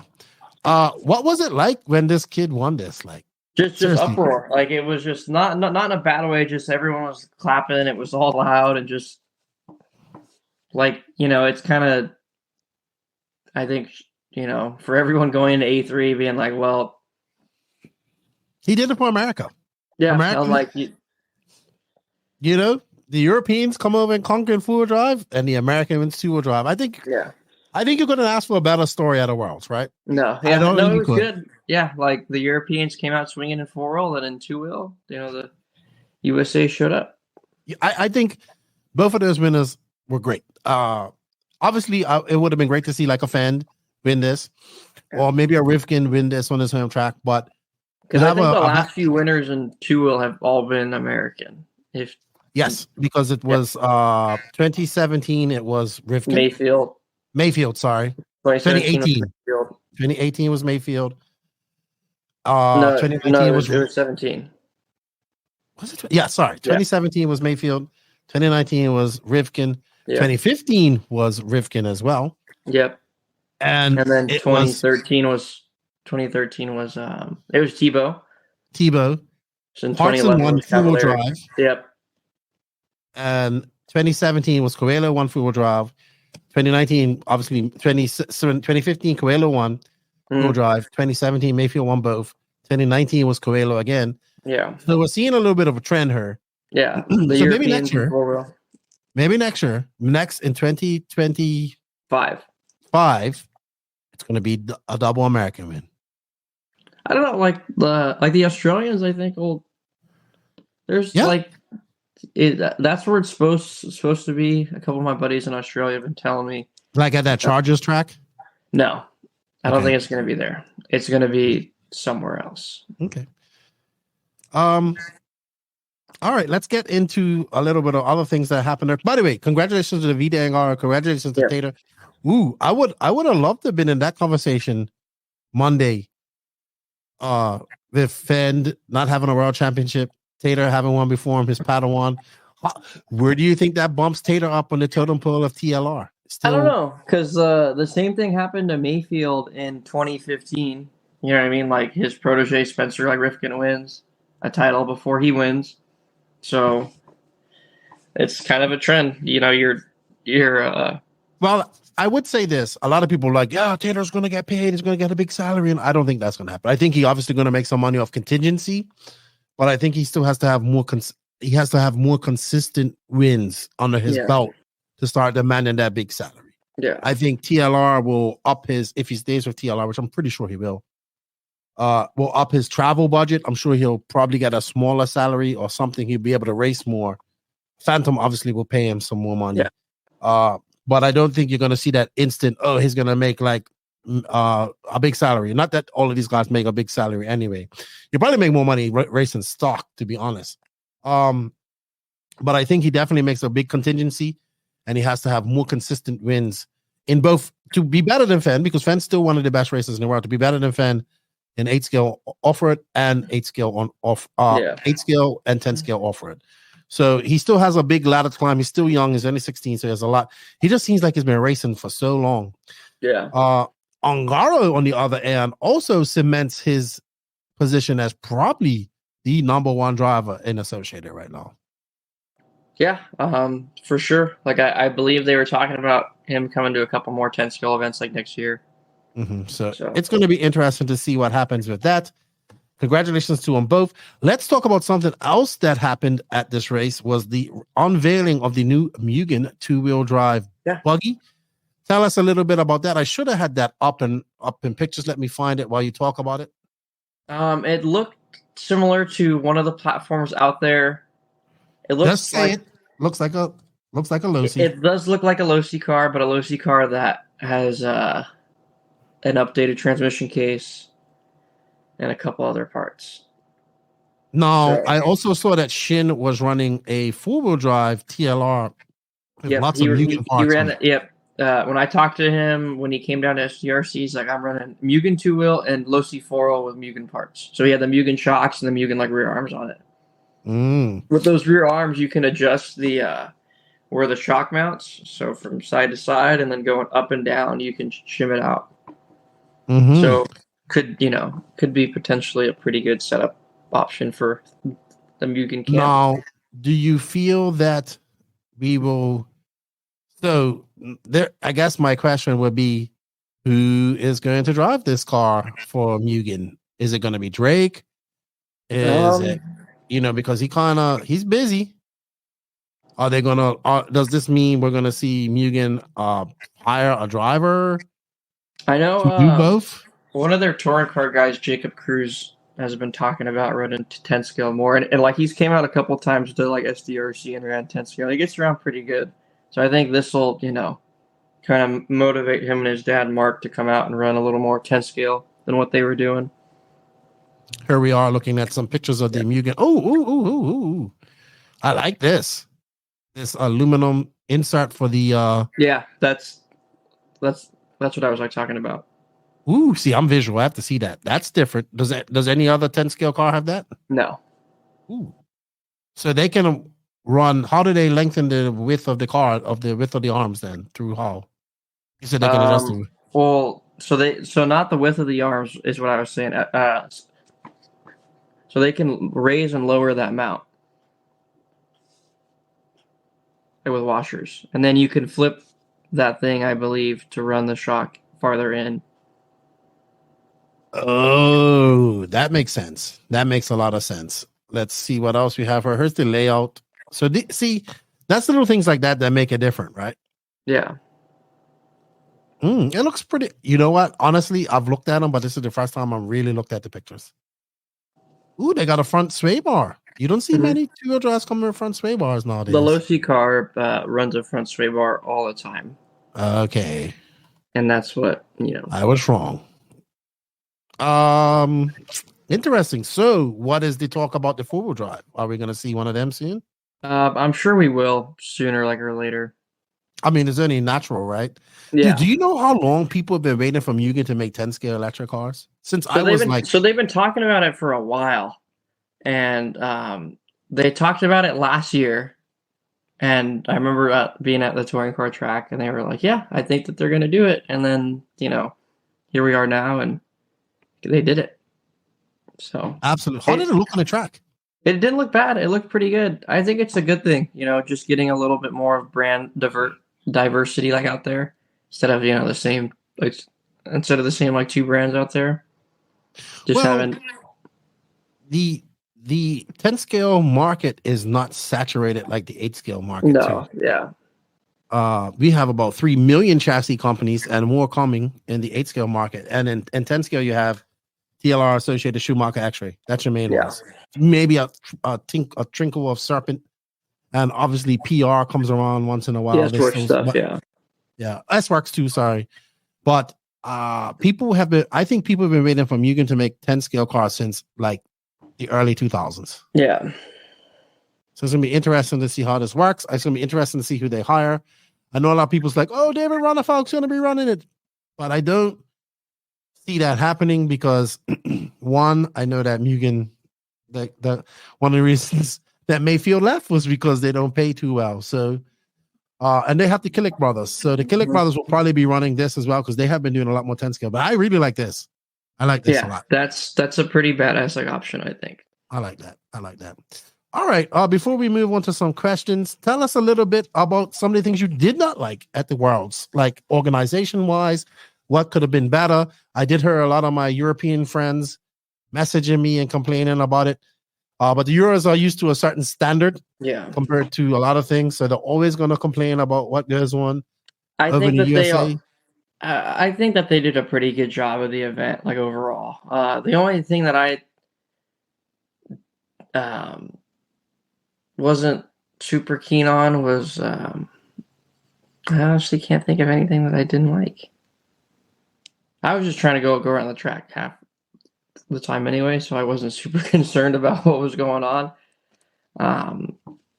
There's nothing I can really think of that I didn't enjoy about the track. Maybe how about the organization? I see. I'm privy to a lot of other things. I know there was Jeff Parker was being Jeff Parker. I talked to a couple of my. I know the takeout with Cav was a big thing with a couple of the Schumacher guys, which I think that was the Aiden Horn Cav incident, which shouldn't have been an incident. But I heard that it was, look, my European friends are always going to complain about US events not being run how they want it to be run. Yeah. And like I told them, I said, you guys have had years and years of experience of running races properly, and how you want it. So you have to give them a little bit of time. I mean, I think it was from the outside looking in, besides obviously Tiregate, it looked pretty good. I think the facility done a great job. Yeah. I think we had a very memorable Worlds. The coverage was great. We had a lot of coverage there as well. It's good to see companies like Red RC there covering it as well. I was reading their interviews and stuff like that. Well, I think it was good to have Clayton there. Clayton did a good job of kind of orchestrating and making sure everything, didn't go. Well, I heard he had no choice because IFMAR was not pretty much non-existent. Yeah, IFMAR wasn't there. The only IFMAR representation there was Jeff Parker. Yes, and he spent most of his time in a resort, I'm told. I'm not going to ease up on that, man, because he shouldn't even be involved in IFMAR, in my opinion. Yeah, I thought it was good, except the tire thing. It was so many different types of media outlet. I really watched a lot of Mitch on the Mike's content as well. We got that iconic picture of like Nelson. That was probably one of the best pictures. It was Mason Templeman's car and one of the Aussies. It was Mitch's car. The same guy. It was Mitch's car. That's a pretty good pick. That with Nelson just going That was awesome. Iconic pick. And we had like, I think we'll talk about this Worlds, kind of like the Tebow and Hartson Worlds. Yeah. Right. We'll talk about this Worlds for many, many years ago with Tater winning it unexpectedly, Ongaro winning it unexpectedly. And I actually was halfway through, like, even though I enjoyed the races I was at, I wish I would have been there. I really wish I would have been there. And of course, you gave me shit because you're like, how could you be in America and not be at the Worlds? Pretty simple. I went where things pay bills. I completely understand that. So I thought it was good. Too bad on your piss poor performance. I think we're going to demote you to Squire now, from Sir Spineless to Squire. We're going to Hoosier next week to redeem myself. Is it that at Hoosier? Huh? That's at Hoosier, that race that you're going to? Yeah. Ooh. And so Matt will be there covering it, right? Yeah, a lot of guys are going. Again, it's the Worlds without the Europeans, pretty much. Oh, that facility is so nice. Hoosier, I want to get there one day. I know they have a big race in January too, first week. Are you going there in January? Yeah. Ooh. I believe Lance is usually He is doing it. He is doing the coverage. I've been asked. I know, but I would have to ask Matt if he wants a commentator or whatever. Maybe I'll just go up there and do my. Honestly, dude, I need a break for a little while, but I haven't even finished my year yet. I still got like 6 more races to go. Yeah. Maybe 7. So we'll see how that goes. But I wanted to get to Hoosier. It looks like a great place. Thank you for going there. Congratulations once again to the facility for overcoming the adversity and putting on a good show. Thank you to all the competitors that came over. I love the Worlds. I wish I would have been there. I guess we're going to have to wait for 2025. Oh, that's going to be Australia. I probably won't make that one. We'll see. Never say never. And I look forward, to Masters of Dirt coming up here. Yeah. I don't know if we're doing Guy's a dirt master and hasn't made it to Masters of Dirt. Incredible. I think it was good. Let's wrap it up. Anything else you want to say before we wrap it up? Larry and the crew, Jake, Matt, Willoughby, Dree, everyone else who was involved with the event did an awesome job. Thank you guys again. I would agree with you. I think it, couldn't have gone better with even some of the hiccups that they had. So, hats off to everyone involved, like with the event at Hobby Action, Clayton at Roar. And yeah. I think Roar's going in a great direction. Yeah. Very good direction. So, very well done. Thank you guys for the entertainment. Well done, Davide. Thank you for giving me 6 months of bragging rights. Actually, I'm extending it to a year. Is it more like 3 because Tater just cut it in half? No, I'm extending it to a year. America, 1. Europe. If we're going by the Worlds from last year, 2. Oh, shucks. DNC, 2. Mayfield, 1. Ooh, but Marco won Silver State. So, 1 up. Ruffalo. We already talked about him leaving so far. This morning, yeah. Yes, that was a surprise. I heard he's going to have... Well, I already told you who I think he's going to... I think he's going to WRC. I'm pretty hard that he's going to WRC. I already said it earlier in the podcast when you was invisibly there. You know what, dude? We have some questions that you have to answer because now you're our 10 scale specialist. We don't have that much. I know you're struggling to stay awake. You're like JQ. No, I know. I saw one of these questions and I know who it's from. So Oh, okay. We have quite a few questions here. Not that much, but quite a few. That is brought to you by Beach RC. BeachRC.com, the racers' one-stop online hobby shop. Choose from all the popular brands and variety in stock with super fast shipping and great customer service. BeachRC.com still has the local hobby shop feel with all the benefits of the internet. BeachRC.com is the exclusive distributor for Ultimate Racing, JQ Racing, Pro Circuit Racing Tires, Nitro Lux Fuels, and Assault RC Performance products. So fill up your cart and check out at BeachRC.com today. Thank you to Beach RC for their continued support. We have an affiliate link that you guys can use in the written description of this podcast. Please use it. It helps us out. Thank you to Brent and everybody. I will see everybody at Masters as well as Fall Brawl coming up later on this year. Also, this is brought to you by Sidewinder Fuel. Morgan Fuel has been collaborating with many of the world's top drivers for over 40 years. This has enabled them to test our fuels in many of the most challenging situations and take development of competition fuels to the next level. The result is Sidewinder, the market's most powerful racing fuel. This fuel has been track tested and proven by national world champions such as Ryan Cavallari, Ryan Mayfield, Greg the Toe Degani, Mark Pavidis, and currently being run by the phenomenal Phenom, who can't be called Phenom because that's already taken by Dakota Fenn, but Vietnamese American driver Phi Long Wing, Little Bump.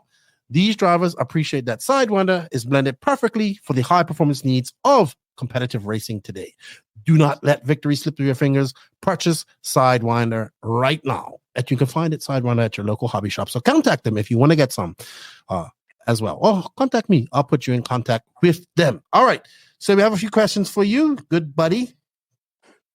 First up from Facebook is How comparable was the World Track to a normal club day at Hobby Action, especially with grip levels in two-wheel drive and four-wheel drive, layout design? What would you do differently knowing what you know after the race? Not run a different radio before the event.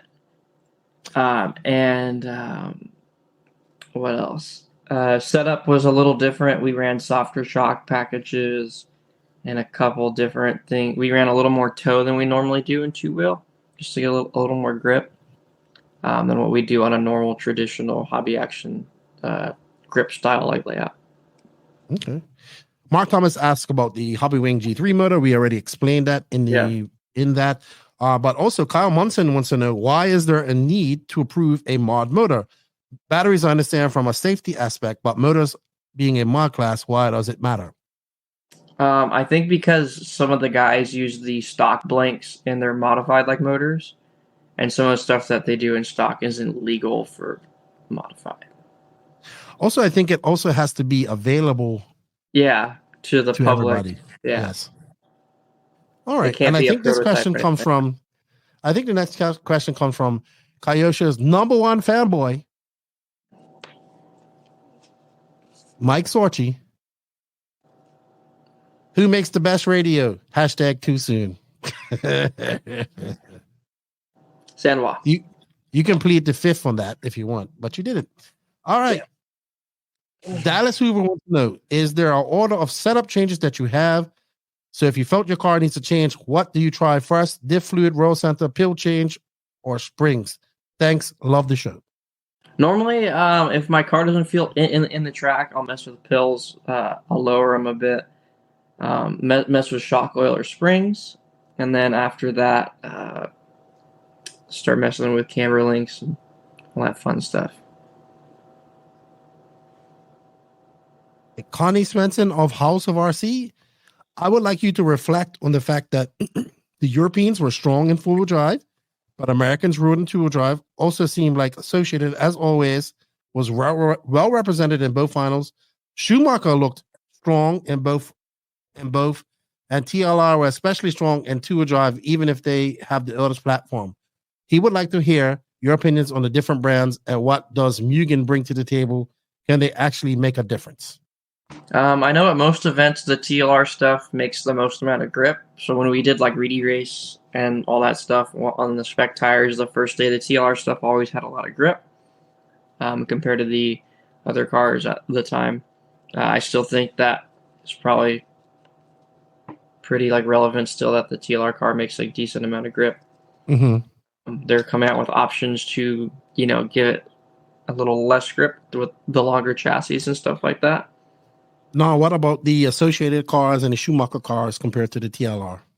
The Associated car makes a decent amount of grip. I would say that like this weekend, the TLR car just was good. Like the layout suited it, the tire choice suited it, but the Associated car on most day-to-day normal surfaces is the most versatile, easiest to drive car, I think. Right, because it does well on carpet and it does well on dirt, right? Yeah. How about the Schumacher? How much work do they have to do to get more competitive? Honestly, it seemed like they're pretty right there. Like Brock TQ'd Nationals in two-wheel. His stuff was good, and then they came back a couple weeks ago and ran their new two-wheel, and everything looked pretty good. So I think that they're right there. I'm not sure what other stuff they plan on tweaking before that car comes out, but they seem to have a lot of stuff figured out already. Now, we talked about what Mugen brings to the table. We saw some cool bits. Do you think we'll see like a carpet dirt version of that car? Or I don't think so. Okay. I'm sure that they'll include most of the parts that you need to convert from dirt to carpet, or they'll come out with the parts later on. Also, what about TLR? Is there a new two-wheel drive, four-wheel drive coming for them? I think the four-wheel drive, they came out with an Elite kit like a year ago or something like that. Mm-hmm. So I don't think they plan on coming out with anything new. And two-wheel drive, this would give them more of a reason not to come out with a new car, I would think. They just won the Worlds with the car that they've had for forever. What is the current platform called for that two-wheel drive? 22 5.0 Elite. Have they had a 22X yet? For the 4-wheel. It was called a 22X. Yeah, it's a 22X4. Okay, so they don't use that anymore. No. But not in 2-wheel drive. No. So I don't know what their plans are. They seem to be, everything seems to be going to plan with their stuff. So, what do you think like a guy like Fenn does after this? Same thing as always. You just go back to the track and do the best that you can. I would agree there. Nicholas Paul, he goes, I would like to know how to buy a motor from you, Spineless Wonder. We sell motors through One Up Like Racing. We'll have some stuff coming out here soon. I just got a big shipment of motors in from them, and then they'll be for sale hopefully next week. I leave to Hoosier on Wednesday, so I'm waiting on some shims from my supplier, and then you can get them through One Up, or you can send me a motor, and I charge a certain amount to get everything tuned. Yep, hit him up. Send this man some business. We need to promote his business. Glitch RC. All right, Eric Quartermouse. I hope I said that right. Mouse. When you run prototype parts at an event such as the Worlds, if they aren't working as designed, not suited for your driving style, do you go back to your tried and true or ride it out for testing purposes? I've never ran prototype parts at a World Championship event. The only time I've ran prototype parts at any event was the Reedy race when I ran for Yokomo. We ran prototype rear hubs for the 4-wheel that allowed us to adjust the hub height. And I got them a week before the race was going on because Shin came down, and I definitely think they were better. Okay. So we have 2 more questions, then we're done. Zachary Kohler, he wants to know, was the TLR team actually running B64 hubs and cast blocks on the cars? How much non-factory parts are you allowed to run at the Worlds? So it's open, I believe, like CarWise. Yes, I believe the TLR team ran the B6.1, which is the same from the 0.2 to the 0.3 caster block and spindles. I know that they're not allowed to do that after the race, like going forward, because I would like to say, and I'm not quoting like anybody, they have to cut a bunch of stuff to get the front end mod on their car. I'm sure if they would have broken anything during the event, it would have had to sit there with the Dremel and get everything cut. Okay. I know steering feel and geometry wise, it's probably a little different, but they were like using that. But I know that they're not going to be very apparent about how to get it to fit and all that stuff. Oh, of course not. All right. And our last question is from, I guess, one of your SDRC locals, because this was actually in the SDRC chat. Hold on. Let me find it. I just had it. First question by Edward Garcia. Why do you change your car every run? I wasn't trying to change my car like every run. I couldn't get the feeling I wanted out of it, and I couldn't really feel what was going on with my car the whole time. Anyway, Ed was there. He saw what happened. So I think it's just giving you some shit. Yeah. Anyway, thank you everybody for your questions. We will have Matty G on some more. I hope you do come Masters. I would like to. It just depends on what I have to do here at home, like for One Up or affording. You know what? Everybody that wants Matty G to come to Masters of Dirt next month, share this podcast to Beach RC's Facebook page. There we go. And to his Facebook page. And to One Up's Facebook page. Get it going. We want Matty G at Masters of Dirt. Carpet Championships, you're not coming, right? No, I don't run carpet anymore. Why? It's the future. I can't wait. I'll be there. That's going to be that's like a Carpet Worlds right there. Yeah, it is. And you're going to be at home because you don't like carpet no more. Beep, beep, beep, beep, beep. The future. God doesn't want our future. All right, Matty G. Thank you for your time, and I appreciate it. Unfortunately, the Worlds didn't go as you wanted. Oh, thank you for representing Team Mexico. By the way, I did. Did you see the picture of me and Davey? Yes, of course. I shared it. I think you guys need to get a Mexican flag. I think you pissed off some Mexicans, though. I have to let them know that you are of Mexican heritage. You are a Mexican American. You and Davey Bada. But next time, let's get you a flag to share, not just a drawing. Yeah. But you have every right to support Mexico because you are Mexican American. And so is Bada, right? Mm-hmm. Right. So good stuff. Very entertaining. Was there any Mexican? There was no Mexican team there. Still, Mexicans number 1 10 scale drivers. You and David Bada. You know what, buddy? That's enough. We've been going on for an hour and 60 minutes. I thank you for your time. Yep, no problem. Good luck at Huser next week as well. I'll be watching that. Yeah. Mod will be covering that. Thank you to, you know what? I have to give shout out to Matt. I know that guys worked hard. I know it's very hard to do coverage as well, especially managing a team like that and a lot of pressure being as such a big event as the Worlds. So congratulations to them. I did enjoy the coverage. That part of it was good. They did get some good interviews and stuff as well, walking around. Zach did a really good job of interviewing as well. And it was a long race, right? 10 days being there, so very long race. You definitely lose track of time and like days at that point. So of course, yes, very long race. So we thank them for their coverage. Thank you. Check out Glitch RC for your motor needs. Everybody, this guy right here.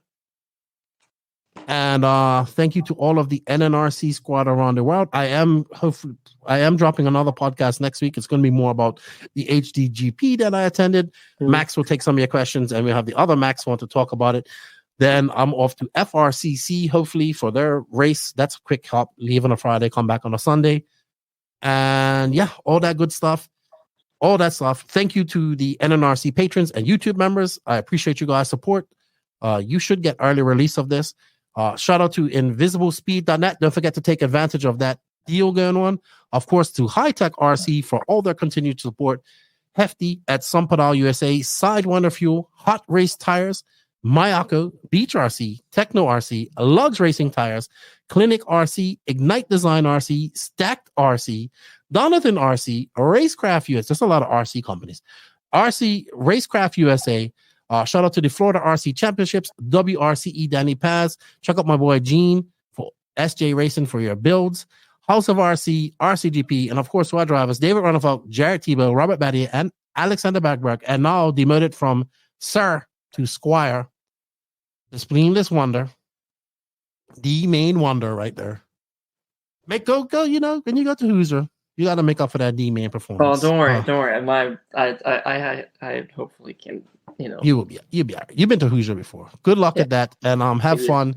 Thank you for your time, dude. Yeah. And we look forward to seeing. I'll be watching Hoosier next week. No, actually, I'll be at a race, so I won't be watching it. I'm lying. I'll watch it when you come and after I come back. Thank you everybody for the time. Lefty, Nitro is the glory. E-Buggy pays the bills. 10 scale builds the skills, I guess. 10 scale builds the skills. There we go. That's Jason Rona's thing. Builds the skills. Lefty and the Spleenless Wonder, we're out. As soon as I find this outro, we are out. Bye, everybody. Have a good weekend. Be safe. Be a great RC ambassador. Have fun. We're out.